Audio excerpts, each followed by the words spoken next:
అప్పుడు ఆ పావురం వాళ్ళ నాన్నతో, నీ ప్రశ్నలన్నిటికీ జవాబులు నేను చెప్తాను, నువ్వు నాతో పాటు రా అని చెప్పి వెంటనే అక్కడి నుంచి ఎగిరిపోయింది.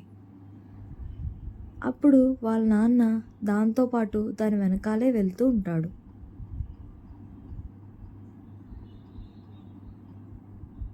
అలా వెళ్తూ ఉండగా ఆ పావురం ఆ వ్యక్తిని ఒక అడవిలోనికి తీసుకెళ్ళిపోతుంది.